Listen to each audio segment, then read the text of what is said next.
started off in the wedding industry. I mean, I know you're doing wedding insurance, but can you talk a little bit about your background? Certainly. I've had, a very windy road to where I am now, but it's been an incredibly fun journey. I started out as a wedding planner. I was a wedding planner for 27 years. My business partner was a gentleman by the name of Colin Cowie, and we did weddings, really all over the world and had a great time at it. About 2 years ago, I got introduced to the concept of wedding insurance, and I, after being a wedding planner for so long, you get a little burned out. And I said, you know what, this looks like something that's new and it's exciting and it's interesting, and it's just not being done right out there. So I started eWed to service all of the wedding couples that are spending, an incredibly large amount of money on their wedding, and we're generally going uninsured because they just didn't even understand what wedding insurance was, how it's affordable, or how it could help them. Right. And so could you break down, it seems to me like when you have a wedding, there are two types of insurance. The venue typically wants some type of event insurance for them just to have an event at their space. And then it seems though, as the wedding insurance is something, cancellation is something different. So what are those two types of insurance that you might get for your wedding? Okay, happy to help. Like with anything, wedding insurance is new to a lot of people, and there's terminology that everyone should understand so they can understand what they're buying and what's out there. There are generally two types of insurance. The first one is relatively simple. It's liability insurance, and that's the one that's required by most venues. And it basically says if the wedding couple or the insured causes any damage to the venue or causes an injury to someone, then it provides liability insurance to pay for that cost or that damage or that injury. So if a wedding couple or one of their guests does some damage to the wedding venue and there's a couple $1,000 bill for some broken furniture, it can step in there and take care of that. The other real big plus to liability insurance is if someone leaves the wedding drunk, even if you had nothing to do with serving the alcohol, and they get into a car accident, you're going to get sued. And it's going to cost you $25,000 in legal fees to prove that you had nothing to do with it. It will pay for those legal fees. Wedding insurance with eWed runs $119. It's a very inexpensive peace of mind. The other side is cancellation insurance, and cancellation insurance pays you or reimburses you for lost deposits. So if there's an illness, an injury, a fire, a flood, a vendor bankruptcy, a hurricane, lost or stolen wedding gifts, damage to the wedding dress, anything like that, it will reimburse you for your lost deposits. With cancellation insurance, as you can imagine, everyone's first question is, well, what if there's a COVID-related loss? I would love to be able to cover COVID-related losses, but there's not an insurance company in the world that I'm aware of that's But offering. it used to though, right? It did for a Correct. hot second. Well, not really a hot second for, years and years and years up until, end of February. By the end of March, most insurance companies have excluded it. eWed excluded it on February 24th, which was ahead of the game, but it also saved us and it saved our insurance company financially. So we've paid out on a number of COVID-related claims from people who bought in 2019 or early 2020 for their insurance, and some of them weren't small claims. One couple had to cancel their wedding because of COVID and the gathering restrictions, and they lost $75,000 in deposits, and eWed was more than happy to cover that cost. And that couple spent about $500 on their insurance and got back $75,000. That's not a bad return on your investment. Mm-hmm. But that's no longer. It's not. That is no. As of February, March, there's not an insurance company in the world that will cover COVID. Now, there are still lots of good reasons to buy insurance. We had another couple that they wanted COVID coverage. They understood they could not get it. And they said, you know what, I understand it covers, illness, accidents, injuries, other things like that. And they bought the insurance, and the bride's fiance got into a bicycle accident the week before the wedding. He's fine, but he was in the hospital and they obviously needed to postpone the wedding. And the cancellation insurance stepped in and took care of that. So cancellation insurance, it covers everything it covered pre-COVID, just minus COVID. Right. And is there any fudging there? Like, could he have been in the hospital for COVID, but said it was a bike accident? There's no getting around that, right? There's no getting around it. And like anything, that would you don't want to lie to an insurance company. You don't want to lie to the police. You don't want to try to hide the truth. And like any insurance claim, once there is a claim, it's assigned to an insurance adjuster. They look at it. They look at the facts and the circumstances around it. They'll ask for backup documentation, like any insurance underwriter or claims adjuster would, and then they'll make a final decision.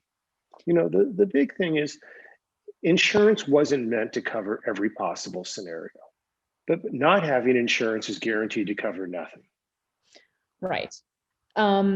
You also talked about bankruptcies. So in your experience, has that happened with any vendors?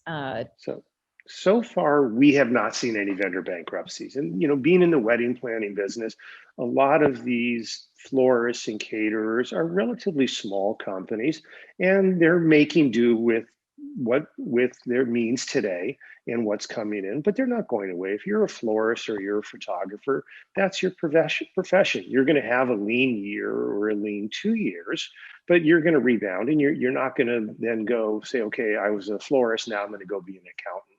You're going to figure out a way to make it work. And what we're seeing is a lot of couples are not canceling their wedding. There's been very few cancellations. You get a call from a couple and they say, we're canceling. They're not, as a couple, they didn't break up. They're still going to get married. What we're seeing is a lot of couples do smaller ceremonies. Mini-moni, I think, is what the knot is calling them these days. Mm-hmm. And then they're planning to hold a large wedding reception on their 1-year anniversary. And we've had a couple of people who do that. And that does make perfect sense. You can do something smaller today. You can still get married. And then you have, instead of a nice romantic dinner on your 1-year anniversary, you do the big blowout party. Right.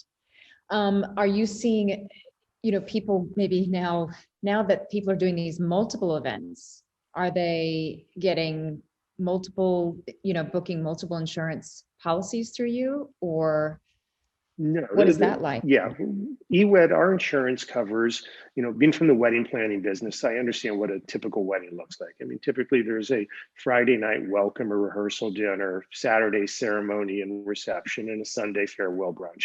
When they buy insurance from us, it covers all 3 days of events automatically. Okay. So one policy will go through the 3. Right. When can you change the date of that policy if you change the date of your wedding? That's a good question. Because of COVID, we're seeing that very frequently now, especially for people that bought March, April, and May thinking they were going to have a summer wedding or an early fall wedding. So even though COVID-related losses are not covered, if you want to change the date of the wedding, we're honoring date changes, no charge. Okay. I mean, how much advance notice do you need to do that? Ideally, it doesn't matter. I mean, ideally, you give me notice that you're changing the date before the actual date of the original wedding comes up. But if someone forgets to do it and they say, okay, I was going to get married in May and it's now, June, and I want to change to next May, I'm not holding them to that. Look, anything we can do to help, we want to do, and we are doing. Okay, good. And then I just want to remind everybody, if you have any specific questions that you want to ask David, feel free to ask it in the chat. So I'm also just curious, what are the other possible cancellation scenarios? I know you ran through them before, but let's just walk through them a little bit more slowly. Right. So I understand the illness, that seems very clear. Does it have to apply to just the bride and groom? I mean, is there any, what does it include? Okay. I can explain it. I mean, there are literally thousands and thousands of potential scenarios that would be covered. Illness can apply to what they call the honorees, which are the bride and groom, or the bride and bride, or the groom and groom. It Right. also applies to immediate family members. So that would be the parents of the wedding couple, grandparents of the wedding couple, and siblings. It doesn't extend to aunts and uncles. So if your grandmother or your father becomes ill or sick or breaks a leg or something and you want to postpone because of that, those could be covered reasons. Okay.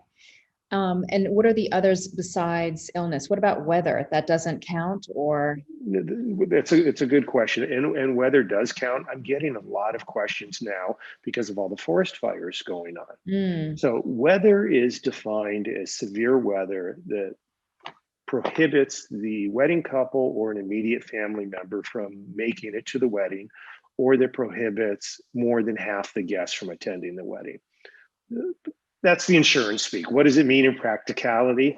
If the roads are closed, if the airport is closed and people can't get to the wedding venue, then yes, that is a reason to invoke the policy coverage for postponement due to severe weather.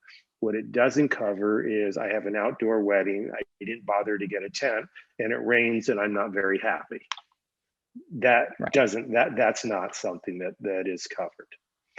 Things right. like forest fires don't deal with the weather exclusion or the weather limitations of half the guests.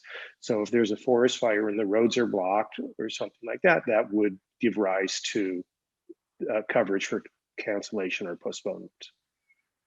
Or a blizzard or a hurricane or something really Correct. catastrophic. Right. I mean, Okay. basically, insurance is cancellation insurance is if something is beyond your control and you're unable to have your wedding, then chances are, unless it's specifically excluded, it will be covered.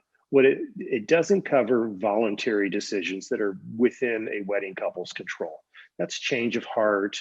That's, well, you know what? It's a bad weather day. I feel like I've got insurance. I'm going to tell everyone to show up in a couple weeks instead. Those types of things are not covered, and they're not meant to be covered. Right. But also because of this COVID restriction, anything tangentially related to COVID now is not covered, right? Like if if for some reason the bride are in Paris before the wedding and we cut off travel, like let's say it was opened back up and then it was shut down because of COVID, that would not be covered anymore because it's tangentially related to COVID now, right? Correct. It's, the way the policy is written, it says anything that is directly or indirectly related to COVID. And I understand you can, depending on how far you want to go out to say tangentially related or directly or indirectly related, you can go out. One of the things that you want to be careful there is where is the insurance company that's actually writing the insurance going to draw the line?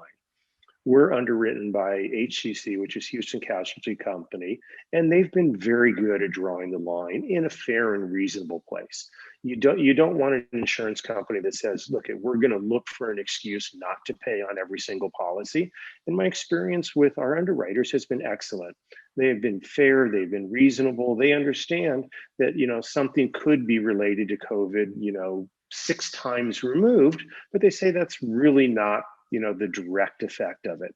I can't say in every case where it's going to come down, but it's going to depend on the particular situation that the claim is made on. And you want to know that there's a good insurance company behind, your policy and people with a heart. Right, right.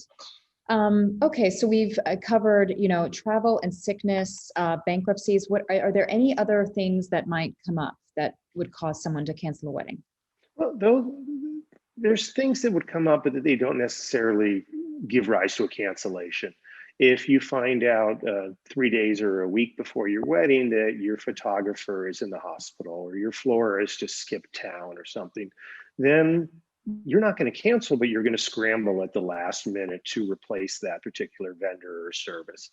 And eWed's cancellation insurance covers that. They'll cover the non-refundable deposit. And they also have something called extra expense. So let's say you've got a bill of $5,000 for your caterer, and a week before you find out they've skipped town or they're not around. Which just happened in Brooklyn. There was a famous case about a Brooklyn caterer taking tons of deposits and then just, Right. And there was the bridal store in Florida that went out of business, and things do happen. So the nice thing is there's something called extra expense. So if your caterer skips out or disappears on you a week before and your bill was $5,000, and you can find another caterer and they say, look, I can step in and take care of it, but I've got to charge you some rush fees and it's going to be $6,000 instead of $5,000. That extra $1,000 will also be covered by insurance as an extra expense. Okay, that's great. But I just want to clarify, that usually the caterers are much more than that. Will they cover? Well, you You're know what? insuring up It's the amount that you're paying for this vendor, right? correct. Correct. So, it depends. Insurance is sold. You can buy anywhere from a $5,000 to $100,000 policy. So Okay, I try to pick numbers that are in the 25 to $30,000 wedding budget, so as not to offend anyone. right. You're right. If you're having $100,000 wedding, your catering bill is probably north of $30,000.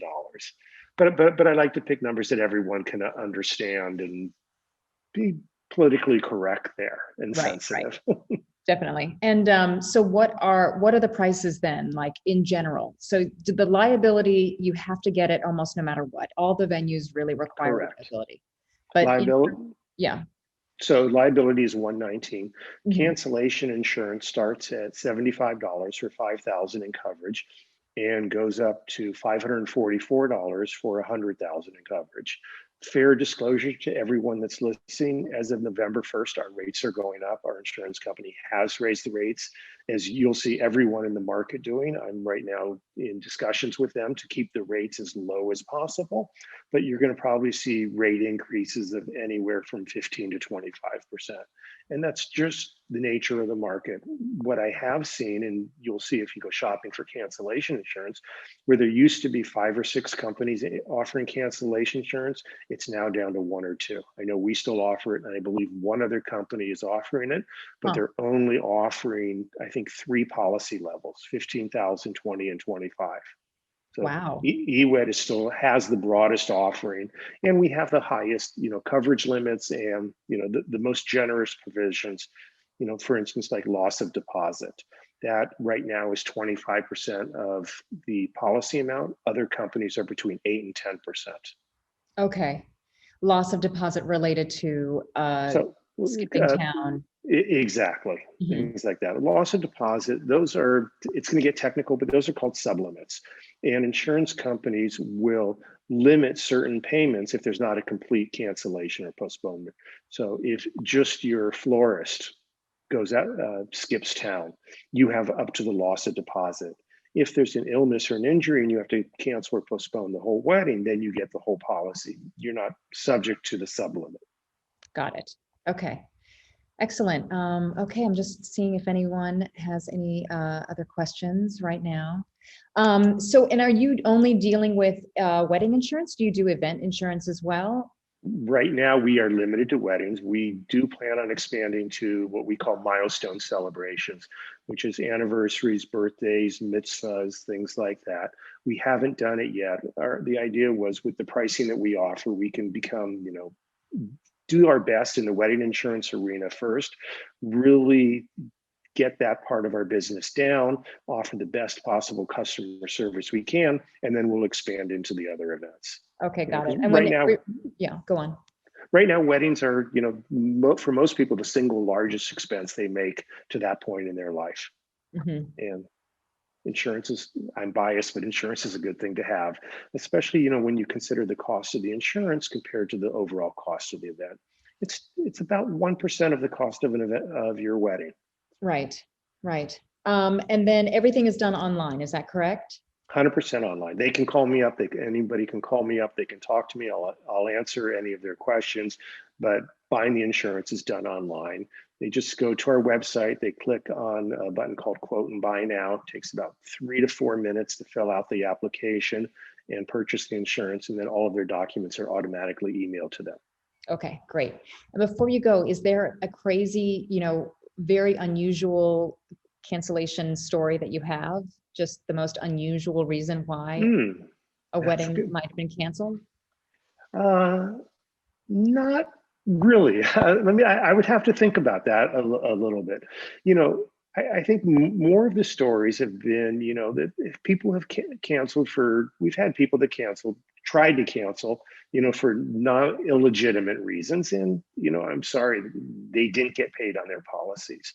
But what's really, heartwarming to us is when we do hear the stories of people losing money uh, due to a vendor bankruptcy or an accident or illness or an injury, and we're there to help them. We do have one bride who bought insurance late last year. In January, her venue went out of business. This was pre-COVID. I don't remember. Do you remember the Noah's venues? Noah's had 42 venues in 25 states, and they Wow. abruptly shut their doors and kept everyone's deposit. Wow. This bride made a claim for her lost deposit. It wasn't huge. It was a little over $6,000. She rescheduled her wedding. She had bought it last year, so she didn't have the COVID exclusion, and then had to cancel a second time because of COVID. It was, you know what? Luckily, she had insurance, and she Right. called me up and said, I bought the insurance because I thought it was a good idea. I had no idea what I was going to use it for, and it saved me not once, but it saved me twice. Right. And those are just, look at, you sell the insurance, so if something goes wrong, people are made whole again. And when Mhm. something does go wrong and we're able to make someone whole, and restore their money, it makes us feel good. It makes our underwriter feel good. I mean, that's what it's here for.